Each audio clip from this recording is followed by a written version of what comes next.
Action കൗൺസിലിന്റെ നേതൃത്വത്തിൽ കരിങ്കുന്നത്ത് visa തട്ടിപ്പുകൾക്കെതിരെ ബോധവൽക്കരണ ക്യാമ്പയിൻ നടത്തി. ക്യാമ്പയിന്റെ ഭാഗമായി കരിങ്കുന്നം ടൗണിൽ റോഡ് ഷോയും വിശദീകരണ യോഗവും സംഘടിപ്പിച്ചു. National Forum for People's Rights സംസ്ഥാന ഉപാധ്യക്ഷ അനാർക്കലി ഉണ്ണി ക്യാമ്പയിൻ ഉദ്ഘാടനം ചെയ്തു. വിദേശ രാജ്യങ്ങളിൽ ജോലി വാഗ്ദാനം ചെയ്ത് കേരളത്തിൽ ഉടനീളമുള്ള നിരവധി ആളുകളിൽ നിന്നായി കോടിക്കണക്കിന് രൂപ കരിങ്കുന്നം സ്വദേശി മനുമോൻ ജോസും പാലാ സ്വദേശി രാജേഷ് ഐവിയും തട്ടിയെടുത്തതിന്റെ പശ്ചാത്തലത്തിലാണ് ആക്ഷൻ കൗൺസിൽ നേതൃത്വത്തിൽ കരിങ്കുന്നത്ത് വിവിധ തട്ടിപ്പുകൾക്കെതിരെ ബോധവൽക്കരണ ക്യാമ്പയിൻ നടത്തിയത്. തട്ടിപ്പുകാരെ പിടികൂടാൻ പോലീസിന് ഇനിയും കഴിയാത്ത സാഹചര്യത്തിലാണ് ആക്ഷൻ കൗൺസിൽ നേതൃത്വത്തിൽ സമരം ആരംഭിച്ചതെന്നും സംസ്ഥാനത്തെ മുഴുവൻ ജില്ലകളിലും സമരം നടത്തി സെക്രട്ടേറിയറ്റ് മുന്നിൽ സമാപിക്കുമെന്നും ഭാരവാഹികൾ പറഞ്ഞു. വിദേശത്ത് ജോലി നൽകാമെന്ന് പറഞ്ഞുകൊണ്ട് നൂറുകണക്കിന് ആളുകളോട് മനുമോൻ ജോസ് നടുവിലെപ്പറമ്പിൽ കരിങ്കുന്നം എന്ന് പറയുന്നയാളും രാജേഷ് ഐ വി കരിങ്ങാട്ട് വീട്ടിൽ പാല എന്ന് പറയുന്ന രണ്ടുപേരും കൂടെ ചേർന്ന് കേരളത്തിൽ നിന്നുള്ള നിരവധി ആളുകളിൽ നിന്നായി ലക്ഷക്കണക്കിന് രൂപ തട്ടിയെടുത്ത സംഭവമാണ് ഞങ്ങൾ ഇത്തരത്തിലൊരു സമരവുമായി മുന്നോട്ട് വരാനിടയാക്കിയിട്ടുള്ളത്. കഴിഞ്ഞ ദിവസങ്ങളിലായി ഞങ്ങൾ പല പ്രാവശ്യമായിട്ട് കൺവെൻഷനുകളും അതുപോലെ തന്നെ യോഗങ്ങളും ഒക്കെ നടത്തിയെങ്കിലും കൂടാതെ തിരുവനന്തപുരത്ത് സെക്രട്ടേറിയറ്റിൽ മുഖ്യമന്ത്രിക്ക് പരാതി നൽകുകയൊക്കെ ചെയ്തെങ്കിലും പോലീസിൻ്റെ ഭാഗത്ത് നിന്ന് ഇതുവരെ പ്രതിയെ പിടിക്കാൻ കഴിയാത്തൊരു സാഹചര്യം നിലനിൽക്കുന്നുണ്ട്. അപ്പം അത് പോലീസിൻ്റെ അന്വേഷണം ഒരു മെല്ലെപ്പോക്ക് രീതിയിലാണ് ഞങ്ങൾക്ക് മനസ്സിലാവുന്നത്. കൂടാതെ ഈ തട്ടിപ്പുകാരുടെ വലയിൽ ഇനിയും ആളുകൾ കുടുങ്ങാതിരിക്കുവാനും ഇനിയും ഇത്തരത്തിലുള്ളൊരു സംഭവം നമ്മുടെ നാട്ടിൽ ഉണ്ടാവാതിരിക്കുവാനും വേണ്ടി സമൂഹത്തിൽ മറ്റാളുകൾക്ക് ഒരു ബോധം, ഒരു അവയർനെസ് നൽകുന്നതിന് വേണ്ടിയിട്ട് കൂടിയുള്ള ഒരു പരിപാടിയാക്കിയിട്ടാണ് ഞങ്ങൾ ഇന്നിപ്പം കരിങ്കുന്നത്ത് ഈ പുത്തമ്പള്ളി ജംഗ്ഷനിൽ നിന്നും കരിങ്കുന്നം വരെ ഒരു റോഡ് ഷോ നടത്തി ഈ കാര്യങ്ങൾ സമൂഹത്തോട് വിളിച്ചറിയിച്ചുകൊണ്ട് സമൂഹത്തിൻ്റെ ഒരു പിന്തുണ ഞങ്ങൾക്ക് ലഭിക്കുന്നതിനും ഇത്തരത്തിൽ മറ്റ് ആളുകൾക്ക് ഒരു ചതിവും ഇനി പറ്റാതിരിക്കുന്നതിനും വേണ്ടി ആയിട്ടുള്ള ഒരു പരിപാടിയാണ് ഇന്ന് ഞങ്ങൾ സംഘടിപ്പിച്ചിട്ടുള്ളത്. കരിങ്കുന്നത്ത് ചെല്ലുമ്പോൾ വിപുലമായ ഒരു വിശദീകരണ യോഗവും കരിങ്കുന്നം ടൗണിൽ സംഘടിപ്പിച്ചിട്ടുണ്ട്. ഞങ്ങളുടെ ആവശ്യമെന്ന് പറയുന്നത് ഗവൺമെൻറ്റും ബന്ധപ്പെട്ട അധികാരികളും ഈ വിഷയത്തിൽ ഇടപെടുകയും ഈ തട്ടിപ്പുകാരുടെ കൂട്ടാളികളെ കണ്ടെത്തുകയും കൂട്ടാളികളുടെയും ഈ തട്ടിപ്പ് നടത്തിയ ആളുകളുടെയും സ്ഥാവര ജംഗമ വസ്തുക്കൾ കണ്ടുകെട്ടി ഞങ്ങൾ ഈ തട്ടിപ്പിനിരയായിട്ടുള്ള ആളുകൾ കൊടുത്തിട്ടുള്ള പണം തിരിച്ചു ലഭിക്കുവാൻ വേണ്ടിയിട്ടുള്ള നീക്കങ്ങൾ, നിയമപരമായ സഹായങ്ങൾ ഗവൺമെൻറ്റിൻ്റെയും അധികാരികളുടെയും ഭാഗത്തു നിന്ന് ഉണ്ടാവണം എന്നുകൂടിയുള്ള ഒരു ആവശ്യമാണ് ഞങ്ങൾക്കുള്ളത്. കൂടാതെ ഈ പ്രധാനപ്പെട്ട രണ്ട് തട്ടിപ്പുകാരായിട്ടുള്ള മനുവും രാജേഷും അവരുടെ കീഴിൽ 2 ധനകാര്യ സ്ഥാപനങ്ങൾ നടത്തുന്നുണ്ട്. മനു കോട്ടയം ആർപ്പൂക്കര പനമ്പാലത്ത് ഉദയനിധി എന്ന് പറയുന്ന ഒരു ചിട്ടി കമ്പനി തുടങ്ങിയിട്ടുള്ളതായും അതിൻ്റെ ഒരു ബ്രാഞ്ച് കട്ടപ്പനയിൽ പ്രവർത്തിക്കുന്നതായും ഞങ്ങൾക്ക് മനസ്സിലാക്കുവാൻ കഴിഞ്ഞിട്ടുണ്ട്. കൂടാതെ രാജേഷ് ഐ വി എന്ന് പറയുന്നയാൾ പാലായിൽ ധനകാര്യ സ്ഥാപനം നടത്തുന്നതായിട്ടും ഈ സമാഹരിച്ചിട്ടുള്ള പണം കൊണ്ട് അയാൾ വാഗമണ്ണിലും മറ്റിടങ്ങളിലുമൊക്കെ റിസോർട്ടുകൾ നടത്തുന്നതായും ഞങ്ങൾക്ക് മനസ്സിലായിട്ടുണ്ട്.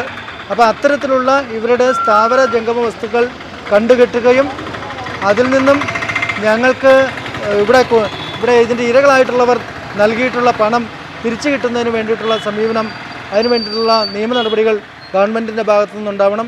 തുടർന്ന് പുത്തൻപള്ളിയിൽ നിന്നും ആരംഭിച്ച റോഡ് ഷോ കരിങ്കുന്നം ടൗണിൽ സമാപിച്ചു. വ്യാജവിസയുടെ പേര് പറഞ്ഞ് പാവപ്പെട്ട ആളുകളുടെ ലക്ഷക്കണക്കിന് പണം തട്ടിയ മുങ്ങിയ വീര മനുമോൻ ജോസ് തട്ടിപ്പ് വീര രാജേഷ് ഒരു ബഹുജന പ്രക്ഷോഭ ജാഥ റാലിയാണ് ഇന്ന് ഈ വെയിൽക്കാലയിലൂടെ കടന്നു വരുന്നത്.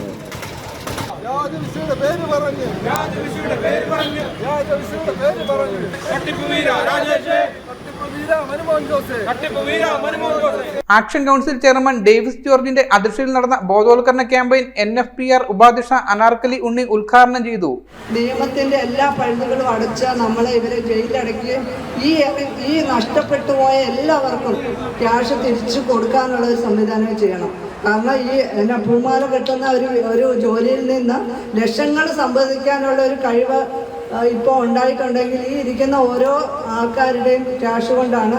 അതിന് എന്തിനാണ് ഈ പോലീസ് മടിക്കുന്നത് എന്നാണ് എനിക്കറിയാൻ പറ്റുന്നില്ലാത്തത്. അതുപോലെ തന്നെ രാജേഷിനെ പോലെ ഒരു വ്യക്തി ഇവിടെ വന്ന ഈ ഒരു ഓഫീസ് റൂമിലേക്ക് ഇവരെ വിളിക്കുകയാണ്. അപ്പോൾ അവരിവിടുന്ന് അവിടെ ചെല്ലുമ്പോൾ വലിയ ആഭരണങ്ങളൊക്കെ ഇട്ട് വളരെ ലളിതവും സൗമ്യമായിട്ടുള്ള സംസാരങ്ങൾ സംസാരിച്ച് നിങ്ങൾക്ക് 5 ലക്ഷം വരുമാനം ഉണ്ടാവും, 1 ലക്ഷം വരുമാനമുണ്ട്, 2 ലക്ഷം വരുമാനമുണ്ടെന്നൊക്കെ പറയുമ്പോൾ ഈ പാവപ്പെട്ട ആൾക്കാർ എങ്ങനെയെങ്കിലും കുടുംബത്തിൽ രക്ഷപ്പെടാനായിട്ട് കെട്ടുതാലി വരെയും പണയം വെച്ചും വീടിൻ്റെ ആധാരം പണയം വെച്ചും ഒക്കെയാണ് ഈ പൈസ കണ്ടെത്തിയിട്ടുള്ളത്. അവരുടെ മുന്നിൽ ഇനി ആത്മഹത്യ അല്ലാതെ വേറൊരു മാർഗവും ഉയർന്നു നിൽക്കുന്നില്ല. യോഗത്തിൽ KH Haris, PP Anilkumar, Anil Raghavan, Babu Manjalloor, Manu VC, MN Anil, Sarachandran, NR കനകധാരൻ, Vimalkumar, Latheesh തുടങ്ങിയവർ പ്രസംഗിച്ചു. News bureau, MG news. Al Azhar Group of Institutions, 16 institutions, offering 56 plus programs, serving 7,000 plus students. Al Azhar, the most versatile campus in South India since 2002. K.M. Musa Haji, founder, chairman, Al Azhar Group of Institutions, Thodupuzha, had a profound vision of providing high-quality education to the youth. He wished to elevate the underprivileged and minority communities of the Idukki district by offering exceptional educational facilities. Located in the greenest city of Kerala, Al Azhar offers an adorable environment for learning with 127 acres extensive campus, molding generations from kindergarten to masters. Public school, College of Arts and Science, College of Paramedical Science, Training College, Teacher Training Institute, College of Engineering and Technology, Polytechnic College, Law College, College of Pharmacy, College of Nursing, College of Allied Health Sciences, School of Nursing, Dental College, and Al Azhar Medical College and Super Specialty Hospital. Well-developed infrastructure, separate hostel for boys and girls, transportation facilities to major cities and towns nearby, advanced technologies, an expert faculty team, maintaining quality and contributing success, shining light, smiling bright. Al Azhar Group of Institutions, Thodupuzha.